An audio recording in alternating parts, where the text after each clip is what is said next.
All right, welcome everyone to the Solana Validator Educational Workshop. Today we are going to be talking about Firedancer V0, aka Frankendancer. The setup, sort of an overview of the setup and some links to useful stuff, and then a bit about hot backup. I hope that this talk will be kind of a discussion. I know there's a good amount of people here who have experience with Firedancer on testnet and on mainnet. So hopefully just talk about some topics of ways to set up your validator both on testnet and in production, and then we can go from there and hopefully get a good discussion going. So without further ado, let's get going. So kind of an overview of what I want to do. First, talk about Firedancer, how it's set up, or Frankendancer specifically, how it's set up, how it's different from Agave. We will talk about running Firedancer or Agave on the same machine. Hopefully do a quick demo there, and then discussing switching from Firedancer to Agave and also from Agave to Firedancer. So let's get going. First off, for those who are not familiar, Firedancer V0 is aka Frankendancer. This is the client built by the Firedancer team that will be separate, completely independent client on the network. But to sort of get feedback from operators faster and sort of like learn as they build, the Firedancer team decided to take the Agave code base and change a few things about the Agave code base and release it as Firedancer V0.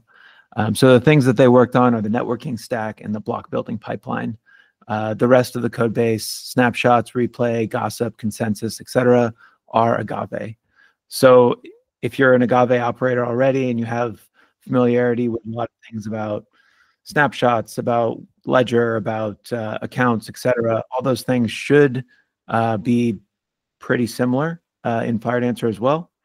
And one thing that I'll kind of point out today is the tools all work the same as well. So for example, when you start up Firedancer V0, you can use the Agave monitor command to see how your validator is catching up, because all that catch-up code is actually just Agave underneath the covers. Yeah, Matthias, go ahead. Yeah, I just have a question because you just mentioned that you can use the Agave monitor. What is strange when you use like a pre-built Solana binary and you use the Solana catch-up command? Then with Frankendancer, it always showed me that I'm like 30 slots away from the tip. But when I then change and use the Solana binary that I've built within the Frankendancer repository, then it shows me the correct value. But when I use like the pre-built that I had already on my server from the Agave or Cheeto repo, then it always showed me wrong values. Do you have you an idea why? I don't know why. I'm curious. I think there may be Firedancer engineers here. If they want to chime in, yeah, go ahead. Hey, yeah, this is something that we noticed as well. Because it worked with the Firedancer repo binary, we didn't really look into it, but we're happy to dig deep if this is something that we want to resolve. I am not sure. I would guess something regarding how it queries the RPC upstream. That probably is a little different, but we can look into it if people really want to know. I mean, please just don't do it just because of me, because for me the workaround is fine, like using the Solana binary that is within the repo. So for me it's fine. I was just curious. Thank you. Okay, we'll add it to we'll take a look when we can. Just for a quick background there. So in the setup docs, if you haven't gone through this, you're not familiar, there is a section that talks about building Firedancer. And as part of that, you also build the entire Agave code base as well. So when you run this command, make -j fdctl Solana, you're going to get both a fdctl binary and a Solana binary. And so if you, let's see here, yeah, this is my Firedancer machine. Make that a little bigger. If you go to see here. Where am I? There we go.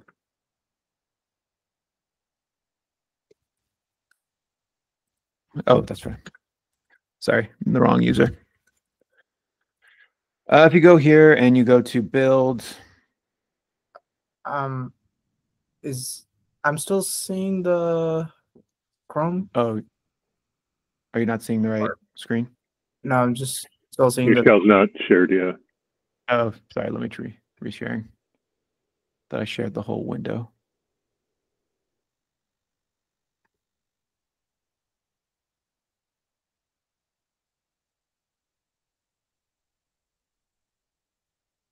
There we go. Can everyone see that? Bigger. Yes. Yeah. Okay, yeah. So I'm SSH into a machine that has Firedancer already built. This is the root user running Firedancer. You typically start the process from root, and then that process creates another process that is run as your specified user.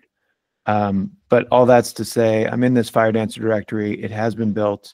And if you want to do catch up or other commands using the Solana CLI, what Matthias is talking about is using this Solana CLI that you've built. Right. Oh, it has the Firedancer version on it. That's cool. Yeah, so with that, you can say catch up -- r local host, I believe.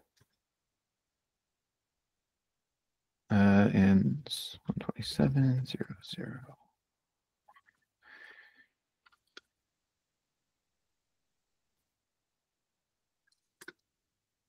Port, that's right.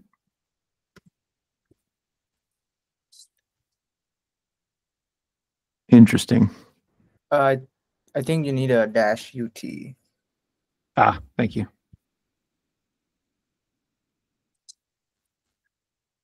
There we go. Thanks, Anway. Yeah, so you can see that I'm caught up. Everything's looking good. Let's try it with normal Solana binary.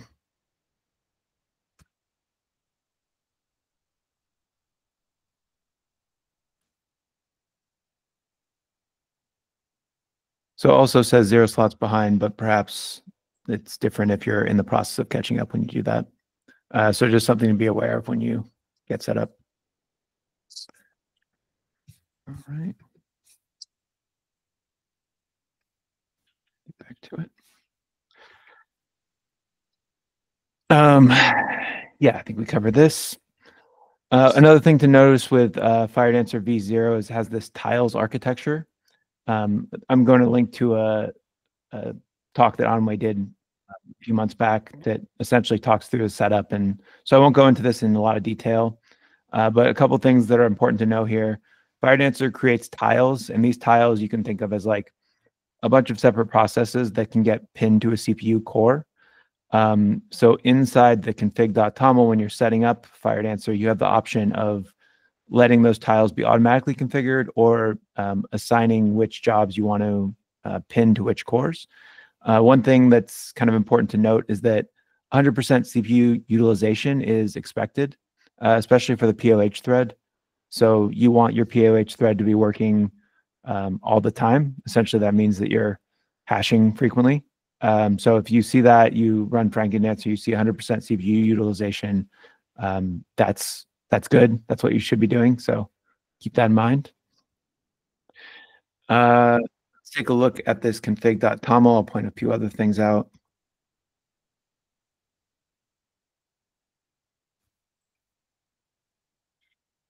One sec.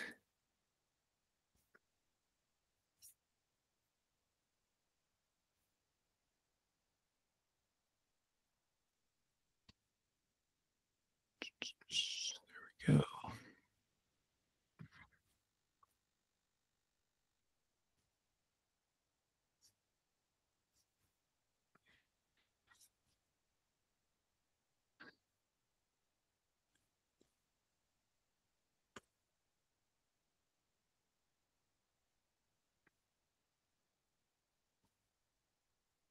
Okay.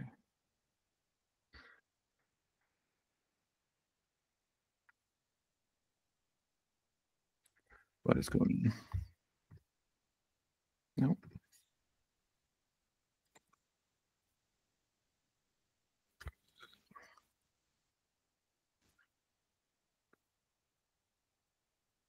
Here we go.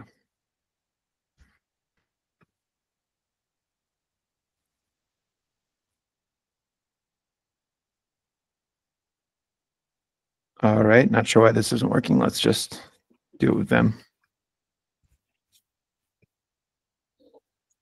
So things I wanted to point out here, when you set up Firedancer, you're going to have a config.toml. So inside my root user, I've got this config.toml file. And this is essentially somewhat equivalent to your startup scripts for Agave. Key differences here is it's not just a file running a binary like in Agave that's essentially just running a bash script. Here you're actually setting up a configuration file that the fdctl binary uses. So the configuration is a little nicer in the sense that there's a lot of sane defaults. But you'll notice here that I don't have any tiles. So what I was talking about earlier is, or any layout tiles.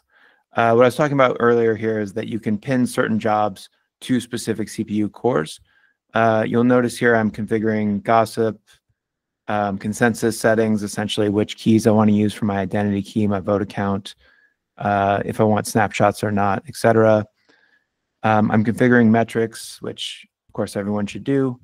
Solana metrics config is pointing to testnet, and I'm configuring paths for ledger and accounts. So these should all seem pretty familiar from Agave, but the key differences here are that, like I mentioned, there's some sane defaults, and those land in, let's see here, if I remember the directory.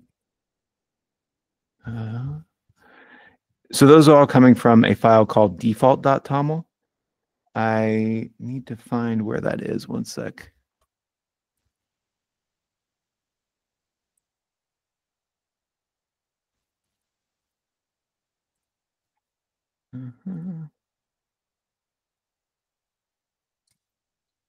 I believe it's in source in src, app, fdctl, and config.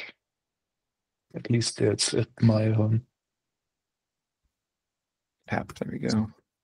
Yeah, app and fdctl and config. And then default. Perfect. Thank you. Yeah, so if you ever forget where that is, the easiest thing to do would just be in GitHub or whatever code editor you're using. Just search for default.toml, right? Might be easier to see over here. So this default toml file essentially is making a bunch of sane defaults for all the CLI flags that you know and love. So if you're looking for, let's say, snapshot fetch, for example, you can search oftentimes in this comments, they reference the Agave version of that flag. So I can search for no snapshot fetch. Oh, maybe it doesn't exist here. Snapshots. Fetch. Ah, there we go. Doesn't have the forward slashes. So here's no snapshot fetch, and you can see the equivalent in Agave is snapshot fetch equals true or false. You scroll up here, you can see that is under the consensus config for this default.toml. So by default, if you just take Firedancer out of the box, snapshot fetch will be true, so you'll always download a snapshot. If you don't want that behavior, which I'm sure most of you don't after you've started your validator for the first time, you would add this flag in your config.toml and say that it should be false. Same with Genesis fetch, etc. Any questions about that setup? Get rid of this.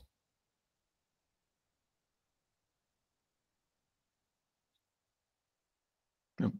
Okay, cool. Yeah, like I mentioned, the links that are useful here, I'll put these in the chat, are the setup guide and the talk that Anway did before. that is up on YouTube. So definitely reference either of those for like getting started with Firedancer. I think that's a pretty good surface area.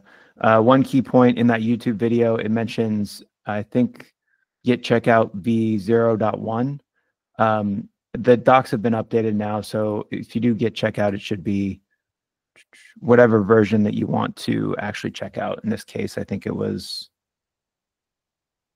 I can't remember the latest, but whatever the latest version is. If I go to GitHub, Firedancer. It's 0.3 now. Yeah. I think the docs mention the exact version of 0.3. So looking at the releases here. Yeah, that's even better. Yeah, so here if you want v034.201.06, you can do git checkout that exact version and go from there. All right. Cool.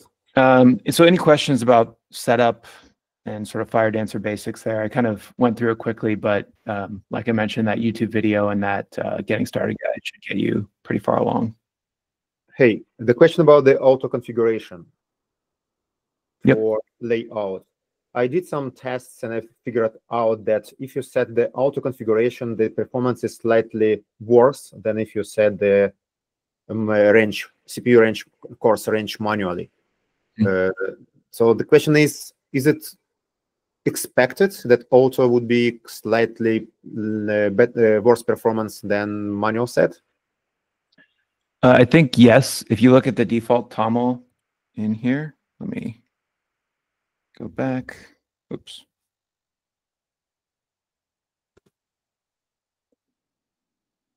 And if I search for layout, so I didn't have this in my config TOML, but there's a layout section here where you can set core affinity and pin cores for certain tasks, right? So if you look in this affinity section, there's a lot of notes on kind of what these settings mean and what they do. In the notes here, it mentions that auto is the default, but if you want better performance, you probably want to tune it for your specific CPU. Maybe Amway, if you have more kind of advice on what auto is doing and how you can get better performance. What you said is exactly correct, because auto will try to do its best, but at the end of the day, you know your box the best and what else is running on it. So if you understand how to tune it and you can tune it to the T, then that'll perform better. Basically, I just said, initially I said auto, and then next step I did just 1-17 for tiles, and then 17- I don't remember, 40 plus was like a whole course was dedicated. All remaining cores were dedicated to the Agava, and it started working better than it was auto before.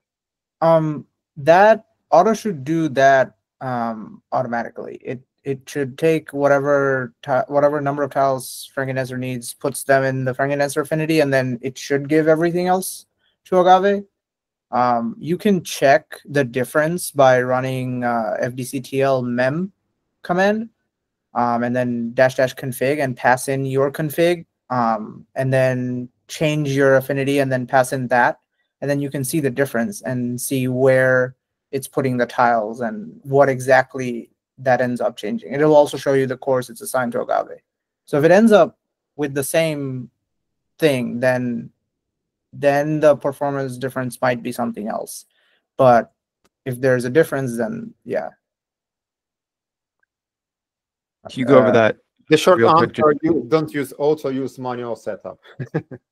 If you fully understand how to do the manual setup and the implications, then yes, use the manual setup. Tim, if you go to the a shell and just run the fdctl binary, so that fdctl space mem --config and pass in your config. Okay.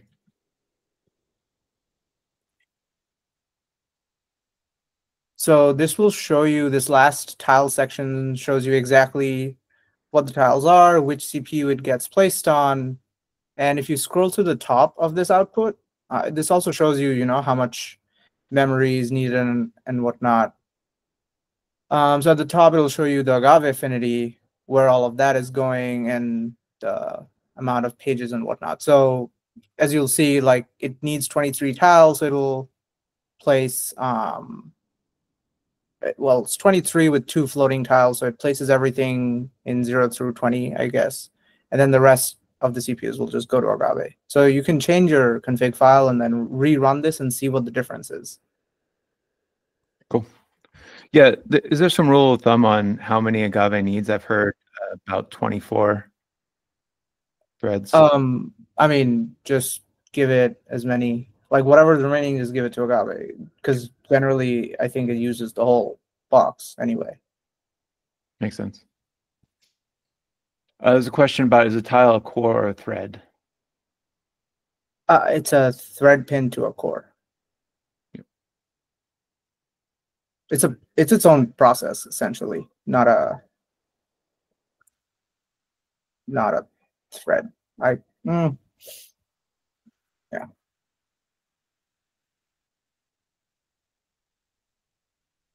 There's also questions about account index path and accounts hash cache path. So let's take a look at that. Accounts index. No, Yeah. there's no such keys. Yeah. Yeah, so those keys don't exist. They have to be plumbed through this default toml.setup. So I think it would just be a ticket to Firedancer. Having said that, I think accounts index path, at least, right? That I'm not familiar with that flag. Does that deal with RPCs?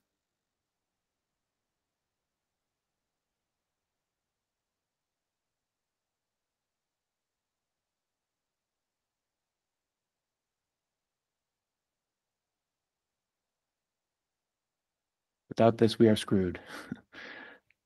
Can someone expand on why this is critical? It goes to the memory and to the RAM instead of storing it on the disk. I see. So you're using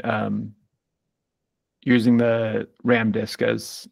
I mean, yeah, you can specify the RAM or you can specify the disk location. So that's why it gives the flexibility. I see. Yeah, Matthias, go ahead. But sorry if I mixed this up, but isn't this -- accounts what you mean? Because I run Frankendancer's accounts on the RAM disk, and I do this with accounts. So this is in the default toml somewhere, but not the index, and I don't use this one. Yeah, just to sort of agree with that point, if you look at my config.toml, I have the accounts path here in consensus, I believe. Where did I put it? No, ledger. Right, so there's a path for the ledger, and there's also a path for the accounts path. Basically, as per Agava, there are 4 different folders. It could be folder for ledger, for indexes, for accounts, for hashes, and for snapshots. So there are 4 different paths can be provided. But for Firedancer, it seems like only 2 available, just accounts and snapshots. No, so ledger's right here. Yeah, and ledger path. Accounts path is here, and snapshots path is here. So it sounds like the index is the only one that's not available. And there is one more flag, which is, let me find it.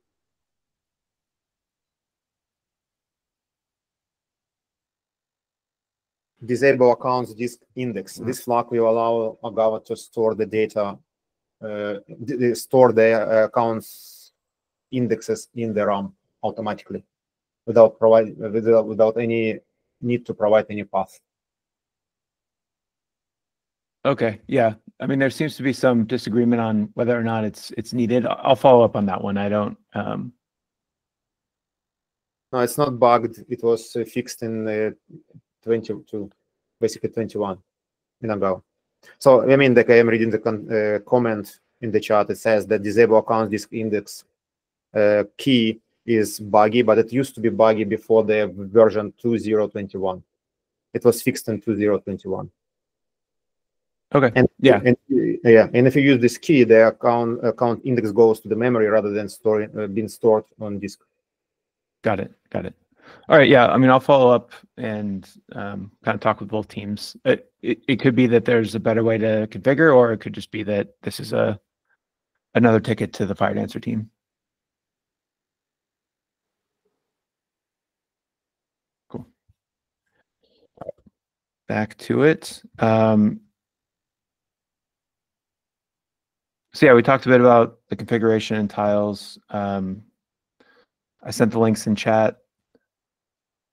Yeah, one thing I want to demo, I think this would be useful for people in testnet, especially if we are going to have people switch to Firedancer pretty soon on testnet.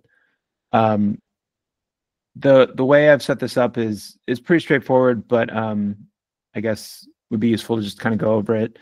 So if you only have one machine, which I'm sure is the case for a lot of testnet people, you'll probably want to just do two things. When you set up Firedancer, you'll want a user that is the same as the Agave user for simplicity. Otherwise, you have to change permissions on the files and would, I think, just slow you down.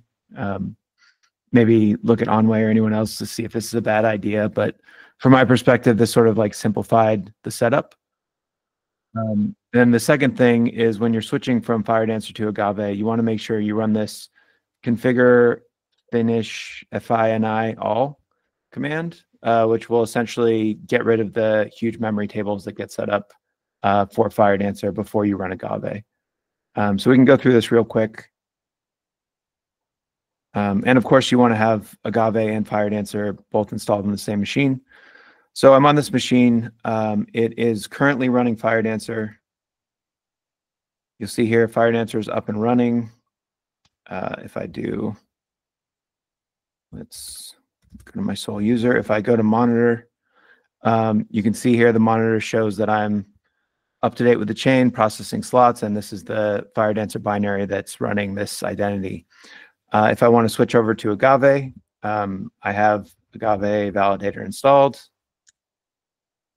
You can see here in this bin file, this is probably what you're normally used to, right? I've got Agave Validator that's going to run with identity, normal flags. I don't think I need to go into all these. But instead, essentially to switch, I want to stop my Firedancer binary, and I want to get rid of those big memory tables, and then I want to start Agave Validator. So I'm going to do that. Oops. Got it over here. So stop the Firedancer binary. It is now dead. I want to run this command. So the configure command, just like before, except the sort of sub command here is FINI all, and that should clean up all the stuff that Firedancer set up when you configured. And then after I've done that, you'll just run Agave like normal. So let me switch back to the sole user. Run this in a screen. And now I'm catching up with Agave, and I can monitor it just like, oops.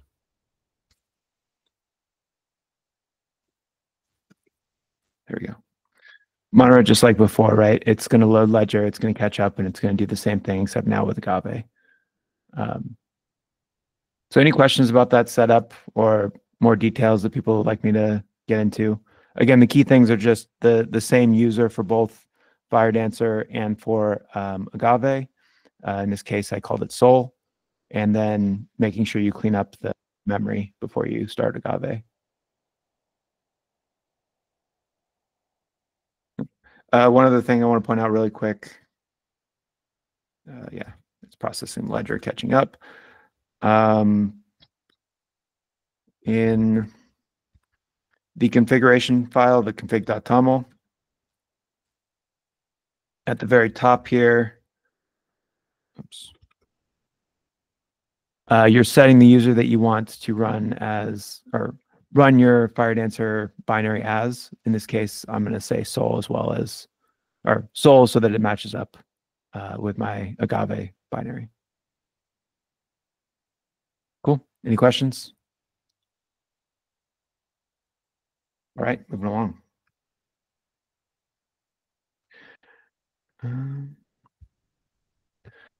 Okay. Next thing to talk about is a configuration for hot swapping. Pumpkin Pool has set up this guide that I think a lot of you have looked at and used, which is awesome, but it doesn't quite work yet for Firedancer because Firedancer doesn't currently support set identity or something like set identity to allow you to quickly change between machines. So one way of this setup works fine. If you are going from a running Firedancer in production, you want to switch to an Agave backup, that's great because you can just shut this machine down like normal and then set the identity on the Agave backup, and that should work just fine. And kind of going through this identity doc, right? Here, when you actually set the identity to the, when you set the identity to the correct stake identity on Agave, that will become the active validator. And since you shut down the Firedancer machine, that will stop being the active validator because it's off. You only have one machine voting and you'll be in good shape. Any questions about that? How to fail over back? What was that? How to fail over back to the primary one, which is Firedancer? Yeah. Great question. Yeah, so there's a question here about what about the tower? Like I mentioned before, right? Firedancer is using all the things under the covers, just like Agave, other than the networking and the block building pipeline. So if I look in my ledger directory here, you can see I have all the same things, including the tower file. So I sort of glossed over this detail, but essentially I would have to copy over the tower file in order for the other machine to be aware of all the votes that I've already made on the Firedancer machine.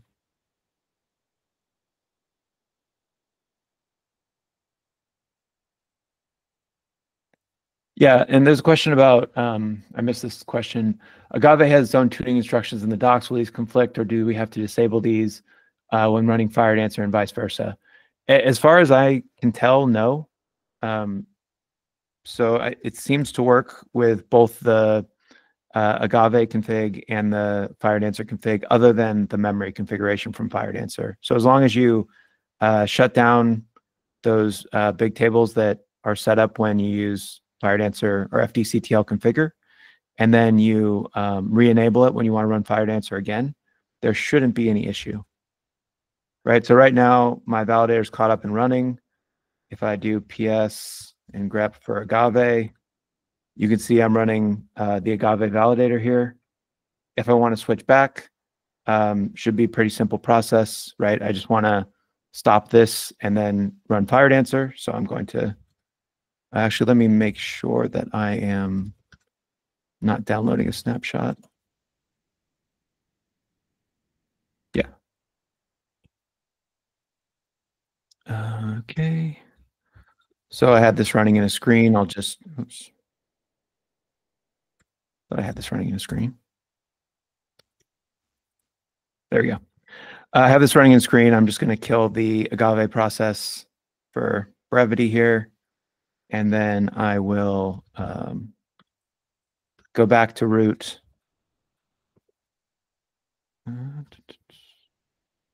And run the same thing. So in order to start Firedancer up, I'm just going to do configure again right before I run it. As a quick note, maybe isn't clear from the docs or just from lack of experience so far, you always want to run configure first before you run run.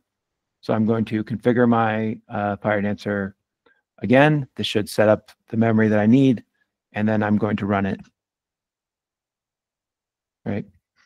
And this is running and doing its thing. Just like before, I can use the monitor command to watch the progress.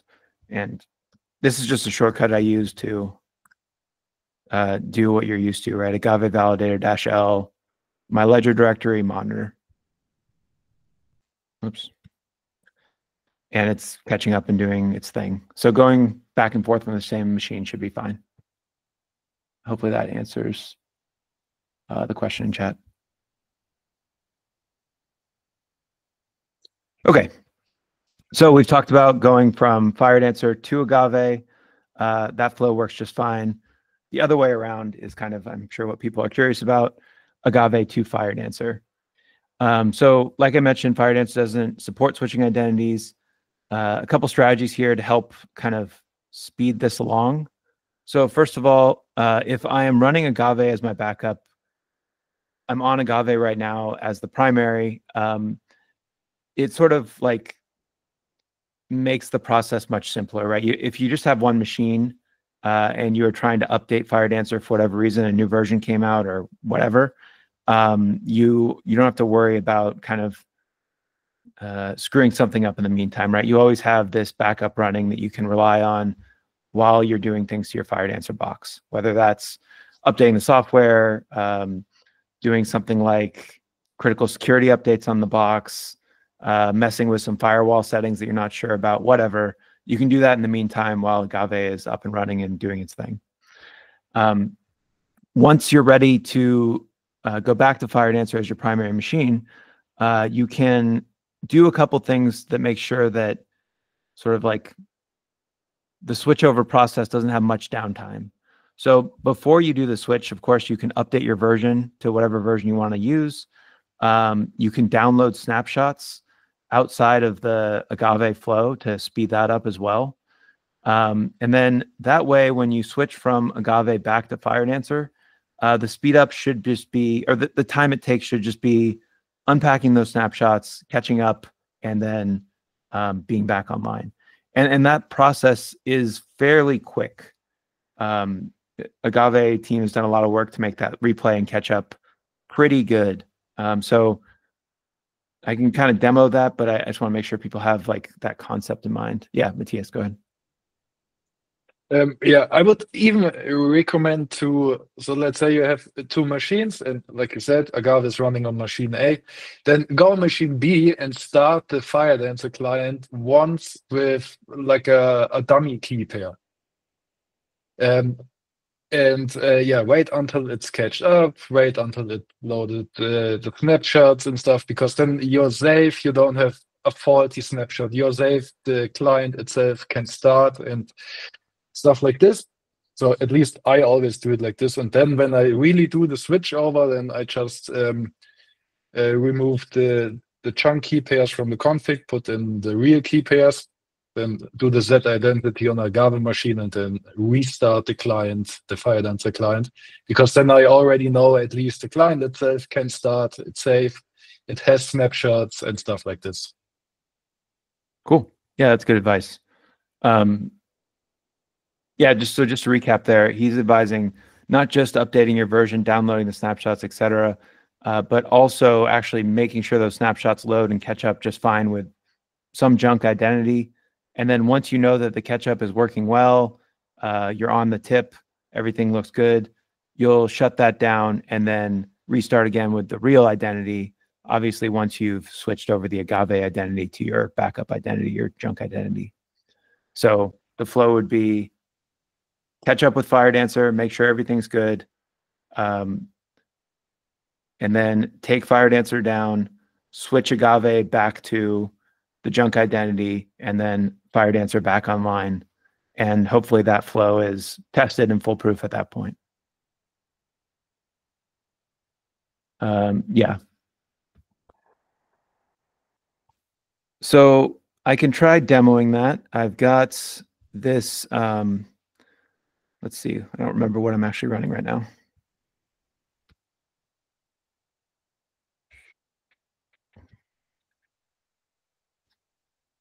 Yeah, so I've got this Firedancer node running on this box. Everything is looking good. I've got pub key stakes. Yeah. So this is actually a staked identity on testnet. I'm going to switch my config.toml to use that. Oh, oops, gotta do that as root. No. Oh. Yeah, so right now it's getting loaded up with this junk identity, which has no soul in it, so it's not going to actually vote. I can switch that to my staked identity here. Just want to verify that path. And yep, that looks good. So everything should be good there. I'm going to go over here to the machine that's actually running that staked identity and see that it's up and running and processing and everything's looking fine. So now I can first bring this one down by switching the key pair to some other junk identity, and then bring this one back up by stopping Firedancer and then starting again with the staked identity. So let's go through the flow. Make sure everything works here. And for simplicity's sake, I'm just going to kill this process instead of waiting for a window. Oh, sorry. That's not what I want to do. I want to switch the identity.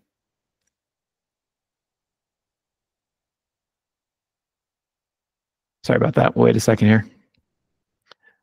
Let me just check through the questions.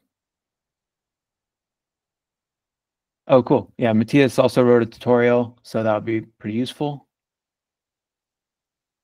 Make sure to share that out as well.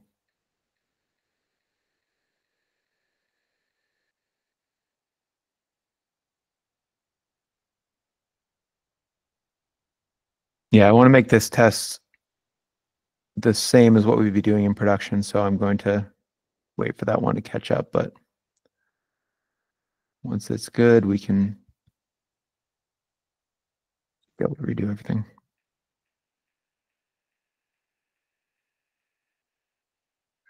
There's a comment about 12 seconds of delay matters.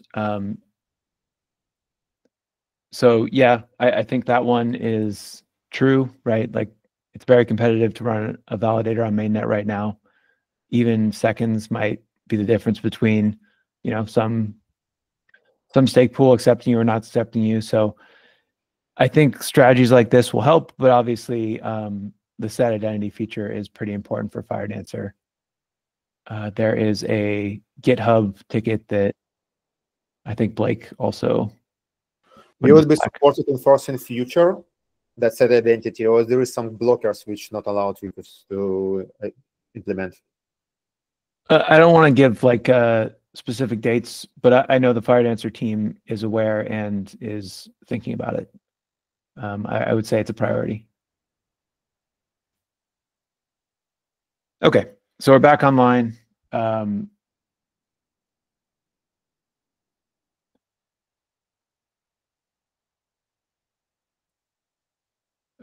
Interesting. So I'm going to go through this demo, then catch up with the comments. We've got a Firedancer, or sorry, an Agave machine running here.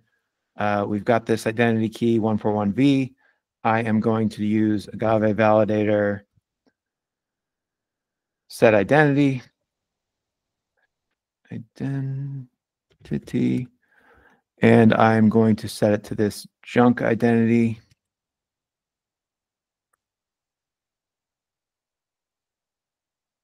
All right. I don't know why this failed, but interesting. Now that that's set, we can take this one down. We can restart it. And remember, before I change my config.toml to point to the new identity. So in that time, we should see this coming back up.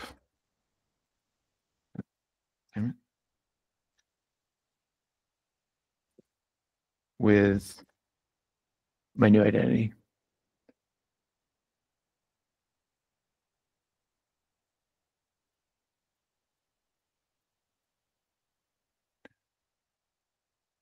While that's going, I'm just going to look over some of the comments here. So John says, my mainnet Firedancer takes about 18 minutes to restart. It does start voting within about 10 minutes since I have wait for vote to start leader equals false. Interesting. John, is there a reason you set that flag, or? Just to start voting as soon as I can, right? With TBC, yeah, you want to limit your vote. And all that wait for is, it looks to see like a finalized vote, I think. without that false. So it's not, I was okay to just start voting as soon as I could. Got it. Okay, interesting. Unable to connect to validator, connection refused. So not sure what's going on here. Let's see. Let's just start by checking.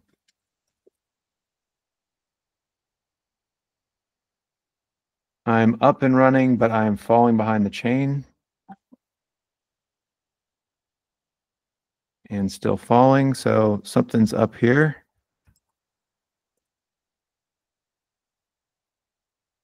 Why this? One thing I did not do, which maybe is part of the problem, is I didn't SCP over my tower. So let's do that now. 147.28.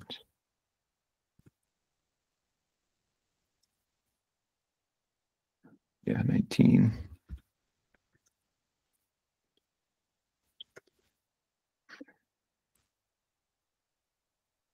Okay, maybe if I restart this one.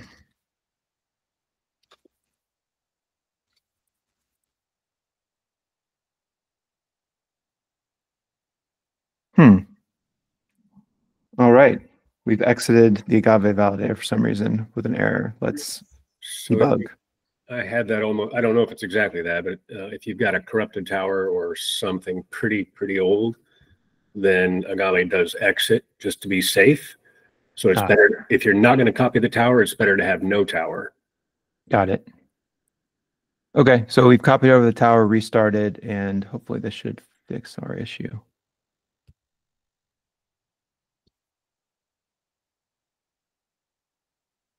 Oops.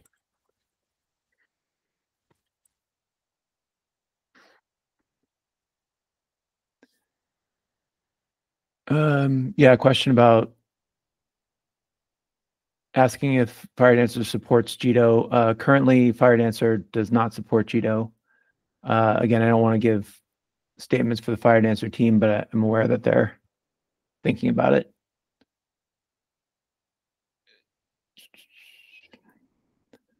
Questions about TPU address?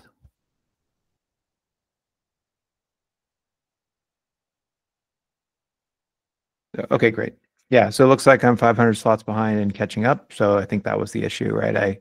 I forgot to copy over the tower, and so I either had an old tower or a corrupt tower and quit. But it looks like I am not gaining, so not great. Might have to configure my my tiles a bit better here.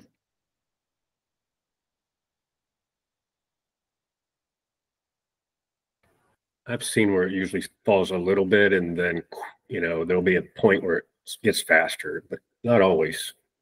Yeah. Yeah. So for people who might see this where it's falling a little slowly and then catches up quickly, what's happening is for a while you're doing repair, which is a pretty slow process. You're asking other validators for shreds that you're missing. And then at a certain point, you get to the point where you're getting new shreds through Turbine. And at that point, you speed up a lot quicker because you have a lot of those shreds locally already.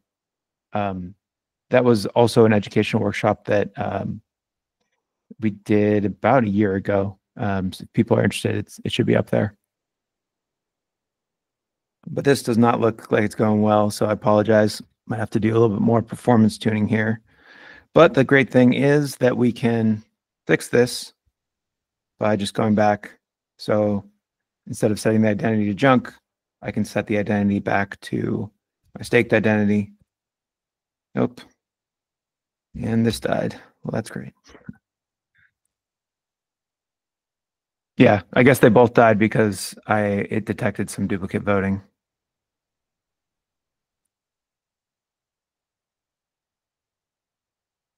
So, yeah, on this machine, I'm catching up, and then hopefully I'll be good to go.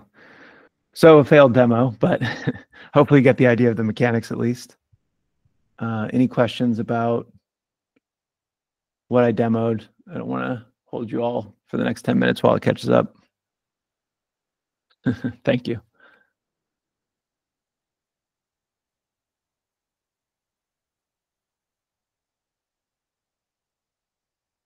Looking through some of the comments.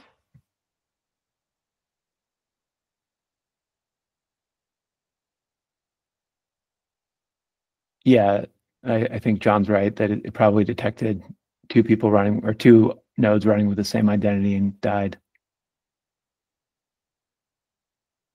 And Matthias, is that what you're saying? It should have happened, but how does it know which one should die? I guess that's my question.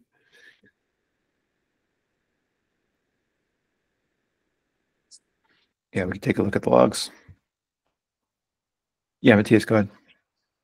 Yeah, just to jump in for the question, how should it know? So I've tested this before I switched to Frankendancer with our mainnet machine. So this is a few months ago, so maybe it changed in the meantime. But for me, it was always that the already online machine would always die when a new one comes online. Huh, interesting. Good to know. Yeah. Oh, this is nice to look at. Maybe just grab for error.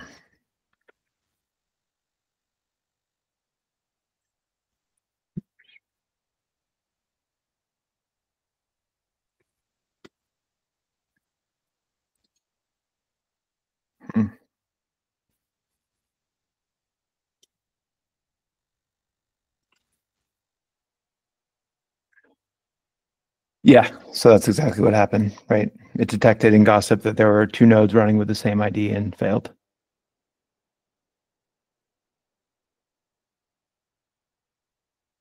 All right. So demos aside, any other topics about running Firedancer that people want to bring up? Questions, advice? We've got at least 3 or 4 people that are currently running on mainnet. So if people are curious, now's the time.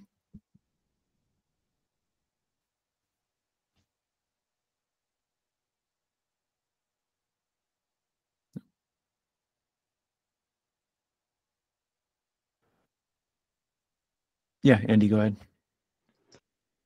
And I believe this has been touched on before, but if you do want to run on mainnet, that doesn't affect SFDP at all, does it?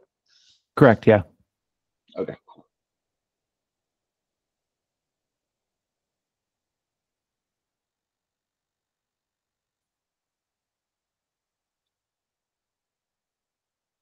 There's a question about, is there a plan to force testnet or mainnet to be Firedancer only, or will Agave be supported for a while?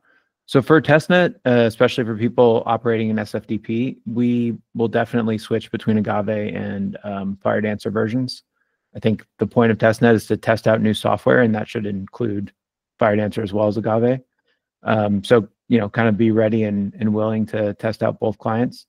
For mainnet, I don't think we will ever require a certain client. I wouldn't hold sort of the foundation and the delegation program to that. And another thing I should say is that these are all coming from the point of view of the delegation program. So if you're not in the delegation program, this doesn't matter. You can run whatever you want. It's a permissionless network. You can use Agave or Firedancer or your own client, whatever, you know, is best for you. But for delegation program participants, I don't think we will require a specific version. You know, the environment may change, but I think that's our goal, to say that, like, run whatever you like in production as long as it is the latest and greatest. There's a question about hardware config. I would say, just sort of anecdotally, that Firedancer is a performant and, you know, cool new piece of software. It is also running Agave along with Firedancer. So keep that in mind with CPU requirements. You probably are going to need a few more threads or cores. And of course, just with any validator client, base clock is the most important. So if you have a CPU and you're trying to decide, should I get the one with, you know, 2.8 or 3.2 gigahertz base clock, I would go with the higher one.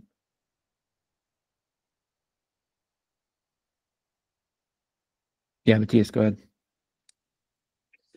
Yeah, I just wanted to point out real quick that if you don't know which CPU you can run and such, please just visit solanahcl.org.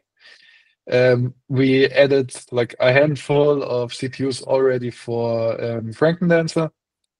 And yeah, if you would see like your CPU is not in the list, but it works good for you, then please just write it in our Solana Tech Discord, or DM me if you want. I'm Matthias in Discord, or best way would be just open a pull request on the GitHub repo to get your CPU added. But yeah, just wanted to remind, we have this website. Yeah, please, let's make the best out of it together. Yeah, I put a link to that in the chat as well. Thank you, Matthias, Ferric, and everyone else who's contributed to that. Super, super useful. I've given it to lots of people asking questions already, so it's great.